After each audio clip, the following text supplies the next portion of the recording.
Hello friends, welcome to our channel. இன்னைக்கு நம்மளோட சேனல்ல ரொம்ப டேஸ்டியான டோனட் ரெசிபி எப்படி பண்றதுன்னு பார்க்கலாம். இன்னைக்கு ஈஸ்ட் வச்சு எப்படி பண்றதுன்னு பார்க்கலாம்.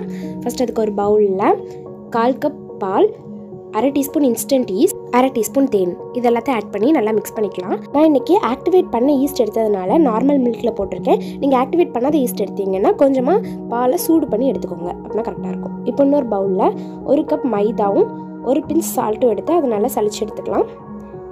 அதுக்கப்புறம் இது கூடவே 3 டேபிள் ஸ்பூன் சுகர், 1 முட்டை, அதுக்கப்புறம் மிக்ஸ் பண்ணி வச்சிருந்த அந்த ஈஸ்ட்டு, அதுக்கப்புறம் 2 டேபிள் ஸ்பூன் பட்டர் இது எல்லாத்தையும் ஆட் பண்ணி நல்லா மிக்ஸ் பண்ணி எடுத்துக்கோங்க. இது கூடவே கொஞ்சம் உங்களுக்கு மைதா மாவு தேவைப்பட்டுச்சுன்னா ஆட் பண்ணிக்கலாம். அப்படி இல்லைனா பால் தேவைப்பட்டுச்சுன்னா கூட எக்ஸ்ட்ரா ஆட் பண்ணிக்கோங்க. ஒன்ஸ் இதை நம்ம நல்லா மிக்ஸ் பண்ணி முடிச்ச உடனே இதுக்கு மேலே ஆயில் அப்ளை பண்ணி இதை 1.5 மணி நேரத்துலேருந்து 2 மணி நேரம் வரைக்கும் ஊற வச்சுருங்க. அதனால ஊறினதுக்கப்புறம் இந்த மாதிரி டபுள் ஆகி வந்திருக்கும். இப்போ இதை எடுத்து நல்லா நம்ம சப்பாத்தி மாவு உருட்டுற மாதிரி உருட்டிக்கலாம். அது ரொம்ப மெல்லிஸாக உருட்டக்கூடாது, கொஞ்சம் தின்னாவே உருட்டணும். அதுக்கப்புறமா இந்த மாதிரி குக்கி கட்டர் எடுத்துக்கோங்க. எடுத்துகிட்டு நம்ம டோனட் வந்து எந்த சைஸில் வேணுமோ அந்த சைஸ் எடுத்துக்கலாம். நான் குட்டி டோனட்ஸ் பண்ணுறதுனால சின்ன சைஸ் எடுத்திருக்கேன். எடுத்துகிட்டு ஃபஸ்ட்டு ஒரு ரவுண்டும் அதுக்குள்ளே ஒரு குட்டி ரவுண்டும் கட் பண்ணி எடுத்துக்கலாம்.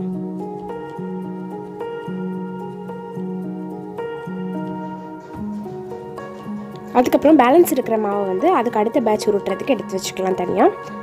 இப்போது நம்ம ரெடி பண்ணி வச்சதெல்லாம் தனியாக ஒரு பிளேட்டில் எடுத்து வச்சுக்கலாம். எடுத்து வச்சு இது 10 நிமிஷம் அப்படியே ரெஸ்ட்டில் விட்டுருங்க.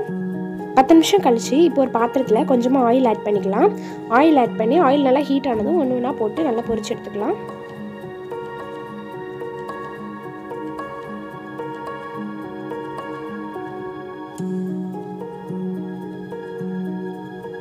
நம்மளோட இந்த டோனட் வந்து இப்போ பொரிஞ்சு சாப்பிட்றதுக்கு ரெடியாக இருக்குது. நம்ம இப்படியே சாப்பிட்றத விட சாக்லேட்டில் டிப் பண்ணி சாப்பிட்டா இன்னும் டேஸ்ட்டாக இருக்கும். ஸோ நான் இன்றைக்கி அதுக்கு டார்க் சாக்லேட் எடுத்திருக்கேன். நல்லா டார்க் சாக்லேட்டை மெல்ட் பண்ணி அதில் டிப் பண்ணி எடுத்திருக்கேன்.